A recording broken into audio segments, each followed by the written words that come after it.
नमस्कार दोस्तों, आज हम बात करेंगे असफलता का डर के बारे में। दोस्तों, जंगल में सबसे हिंसक और डरावना जानवर कौन सा होता है? आप कहेंगे शेर। बिल्कुल सही है। क्या आप एक शेर सामने आ जाए तो डर जाएंगे? आप कहेंगे कि कौन नहीं डरेगा।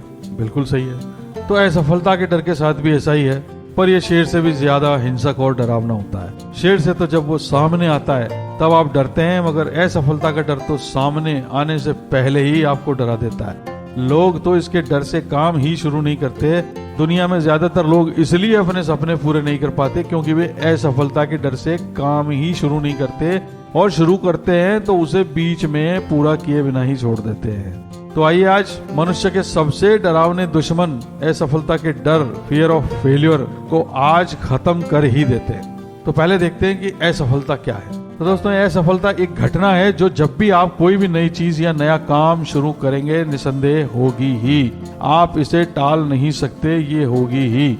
अगर आप इससे बचने की कोशिश करेंगे तो आप जीवन जी नहीं पाएंगे, क्योंकि असफलता के बिना सफलता है ही नहीं। इसका दूसरा पहलू ये है कि असफलता आपका सफलता के लिए फिर से तैयार होकर आना है। असफलताएं ही सफलता के खंभे हैं। केवल असफलता ही आपको एक जुझारू व्यक्ति बनाती है, और असफलताएं आपको बताती हैं कि अभी आप सफलता के लिए तैयार नहीं हुए हैं और तैयारी कीजिए। तो दोस्तों, ऐसा नहीं है कि आप प्रतिदिन कई कामों में असफल नहीं होते या आप कभी असफल हुए ही नहीं होंगे, परंतु फिर भी आप डरों का चुनाव करते हैं। डरों का यानी आपको जितने असफलता के डर होते हैं उनमें से आप सबसे बड़े डर को टालने का चुनाव करते हैं। अगर आप कोई काम करने जा रहे हैं और आपको मालूम है कि इसमें असफलता से कोई ज्यादा फर्क नहीं पड़ेगा तो आप उस काम को कर लेंगे। पर अगर आपको पता लगे कि इस काम को करने से मेरी जग हंसाई हो जाएगी, लोग मुझ पर हंसेंगे, तो आप उसे करेंगे ही नहीं, क्योंकि ये डर आपके लिए बहुत बड़ा है। तो बस आप प्रतिदिन इन छोटे और बड़े डरों के बीच ही चुनाव करते रहते हैं। आप पहले वो करते हैं जिसमें सबसे कम डर हो, और जिसमें सबसे ज्यादा डर हो उसे या तो बाद में करते हैं या कभी करते ही नहीं है। पर दोस्तों, मैं आपको बताना चाहूंगा कि आप तो लाखों बार पहले ही असफल हो चुके हैं। लाखों बार कहां कहां पर असफल हुए हैं, तो चलिए मैं बताता हूं आपको। आपने जब अपने पैरों पर खड़े होना सीखा तब आप कई बार असफल हुए। यूं कहिए कई महीनों तक आप गिरते रहे, पर आपके माँ बाप ने आपको फिर खड़ा कर दिया और आप ये करते करते खड़े हो गए। जब आप बचपन में पहली बार खड़े होते हैं तो आपके पैर में आपका वजन लेने की शक्ति नहीं होती है, पर जैसे जैसे आप बार बार खड़े होते हैं वैसे वैसे आपके पैर के मसल्स में आपका भार लेने की शक्ति आ जाती है। जैसे एक्सरसाइज से अपन किसी भी शरीर के अंग की मसल्स को बना सकते हैं। पर अगर आप बार बार एक कसरत की तरह खड़े ना होते तो आपके पैर कभी भी आपका वजन नहीं ले पाते और आप कभी भी खड़े नहीं हो पाते। खड़े होने के बाद आपने गिर गिर कर चलना सीखा, क्योंकि चलने के लिए आपको एक पैर पर खड़े होना सीखना होता है, तभी आप चल पाते हैं। तो जब आपको वो आ गया तो आप चलना सीख गए। फिर आपने भागना सीखा, एक पैर पर खड़े होकर आगे की ओर अपने आप को पुश करना जब आप सीख लेते हैं तो आप भागना सीख जाते हैं, और आप भागना भी सीख गए। फिर आप तब असफल हुए जब आपने बोलना सीखा। आप शुरू में शब्दों का सही तरह से उच्चारण नहीं कर पाते थे। आप बच्चों की तरह तुतलाते थे, हकलाते थे। फिर आपने उन्हें अच्छी तरह बोलना सीखा। आप शब्दों को तुतलाते थे, हकलाते थे। आज भी जब आप किसी बच्चे से बात करते हो तो जानबूझकर तुतला कर उससे बात करते हो, ये दिखाने के लिए कि आप भी बच्चे हैं। शादी के कार्डों में भी आप आज भी मेरे मामा जी की शादी में जलूल आना लिखवाते हो। ये जो आप लिखवा रहे हो ये आपकी असफलताएं हैं, जिन्हें आप आज याद कर करके बड़े खुश होते हैं। अगर वो असफलताएं आपने नहीं झेली होती तो आज आप न खड़े होते, न बोल रहे होते और न दौड़ रहे होते। तो आपकी अगली असफलता थी स्कूल में लिखने की। आप शब्दों को सही तरीके से लिख नहीं पाते थे, उनकी गोलाइयां नहीं बना पाते थे, उनके कर्व्स नहीं बना पाते थे, उनकी लाइनें सीधी नहीं खींच पाते थे। आपके टीचर और पेरेंट्स की कोशिशों के बाद धीरे धीरे आपने उन्हें बनाना सीखा और आज आप बड़ी सुंदर राइटिंग में लिख लेते हैं। जब आपने साइकिल चलाना सीखा उसमें भी आप कई बार गिरे और फिर आपने साइकिल चलाना सीख लिया। यहाँ हम क्या सीखते हैं इन बातों से कि जब आप असफल होते हैं तो उस समय आपके अंदर सफलता का वजन उठाने की ताकत नहीं होती है, और इसीलिए आपकी कोशिश असामयिक या अकाल या प्रीमेच्योर होती है।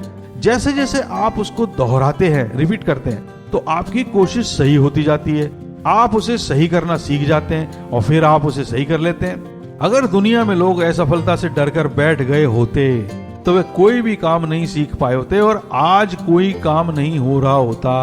आपको कोई मोची नहीं मिलता, कोई धोबी नहीं मिलता, कोई कारपेंटर नहीं मिलता। इसी तरह से जब आप किसी अमीर आदमी को या किसी खिलाड़ी को, किसी सफल खिलाड़ी को कह रहा हूँ, या अभिनेता को देखते हैं, तो आप उस आदमी को देखते हैं जो आपसे कई ज्यादा बार असफल हुआ है और उसने आपसे ज्यादा रिस्क ली है। बस इतना ही फर्क है। आपने जो भी पहली बार किया उसमें हजारों बार असफल हुए, तभी आपने वो चीज सीखी।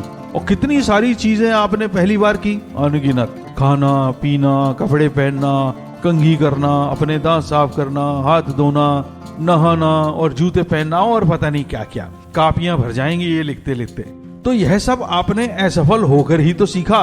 पानी पीते थे तो आधा गिलास नीचे गिरता था, खाना खाते थे तो आधा नीचे गिराते थे, तभी ये सब सीखा।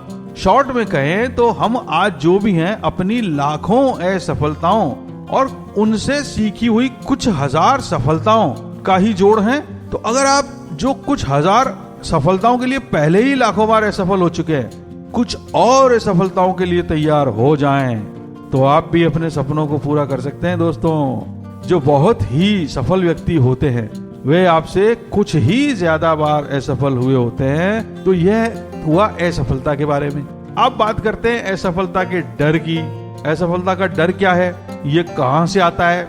ये डर वास्तव में होता ही नहीं है, ये आपके दिमाग में काल्पनिक डर होता है। ये दिखता भी नहीं है, फिर भी लोग इससे डरते हैं। अगर आप इसका सामना करें तो ये आपको किसी शेर की तरह से हानि नहीं पहुंचा सकता, क्योंकि ये तो काल्पनिक चीज है। इस तरह के तो 10 डरों से आप लड़ सकते हो। जब एक बार आप किसी चीज को करने का निश्चय कर लेते हैं तो फिर आप इस तरह के डर को जीत चुके होते हैं। असफलता का डर केवल आपको तब तक डरा सकता है जब तक आपने किसी चीज को करने का निश्चय नहीं किया है। कहते हैं ना, ठान लेना। तो जब तक आपने ठाना नहीं है तब तक ही किसी चीज का डर आपको डरा सकता है। जब आप एक बार सोच लेते हैं और ठान लेते हैं कि ये काम तो करना ही है, तो फिर आप डर वर की परवाह नहीं करते। तो इन सब बातों से क्या स्पष्ट होता है हमको कि असफलता आपके द्वारा किए गए गलत, आधे अधूरे और दिशाहीन प्रयासों का परिणाम है। अगर आप उन्हें सही करके फिर से करें तो आपको सफलता मिल सकती है। दूसरा, असफलता के बिना सफलता नहीं मिल सकती। तीसरा, ज्यादा असफल होकर आप जल्दी सफल हो सकते हैं। जैसा कि थॉमस वॉटसन जो IBM कंपनी के फाउंडर है, उन्होंने भी कहा है कि अगर आप जल्दी सफल होना चाहते हैं तो अपनी असफलता की दर को दोगुना कर दीजिए। Double your failure rate to succeed faster. चौथा, आप चाहें जो कर लें, आप असफलता को रोक नहीं पाएंगे, यह होगी ही, यह बस ऐसा ही है। दुनिया में लोग असफल होते ही हैं और फिर सफल होते हैं। उनमें से किसी की ताकत नहीं होती कि वो अपनी असफलता को रोक ले और सीधा जाके सफल हो जाए। ऐसा कोई आदमी नहीं है दुनिया में। आपका करने का काम तो इसके बाद शुरू होता है। यानी असफलता जब आपको मिली, आप असफल हो गए, उसके बाद आपका काम शुरू होता है कि असफलता का आप निरीक्षण करिए कि इसमें क्यों फेल हुए और उसका विश्लेषण करिए और फिर आप उससे सीखिए। ऑपर विनफ्री ने देखिए असफलता के बारे में क्या कहा है। मैं असफलता में विश्वास नहीं करती। अगर आपने प्रक्रिया का आनंद उठाया है तो यह असफलता नहीं है। और जैक मा जो Alibaba.com के संस्थापक है ने देखिए क्या कहा है इसके लिए। उन्होंने कहा है, आज कठिन है, कल और कठिन होगा, पर परसों धूप भरा उजला दिन होगा। पर दोस्तों, ये तब होगा जब आप आज काम करने और असफलता के लिए तैयार होंगे। तो असफलता और उसके डर को एक तरफ धकेलने का एक ही तरीका है कि हम आगे बढ़ते रहें, इसको नजरअंदाज ना करें और इससे सीखें। अगर आपने असफलता का स्वाद नहीं चखा है तो आपको सफलता का आनंद आएगा ही नहीं। तो अब हमारे पास सफलता की एक रेसिपी या नुस्खा है, और वो क्या है? वो है असफल होइए, खूब होइए और बार बार होइए और फिर असफलता के अवशेषों में से किसी फीनिक्स की तरह से निकलकर सफल हो जाइए। तो दोस्तों आज के लिए बस इतना ही। अगर आपको ये वीडियो अच्छा लगा हो तो इसे लाइक करिएगा, दूसरों के साथ शेयर करिएगा, और अगर आपने हमारा चैनल अभी तक सब्सक्राइब नहीं किया है तो इसे तुरंत सब्सक्राइब करिएगा। दोस्तों साथ ही हमें यह भी बताइएगा कि आप किन नए टॉपिक्स पर वीडियो देखना पसंद करेंगे, ताकि हम आपकी पसंद के वीडियो आपके लिए लेकर आ सकें। आपसे मुलाकात होगी अगले वीडियो में, तब तक के लिए नमस्कार, धन्यवाद।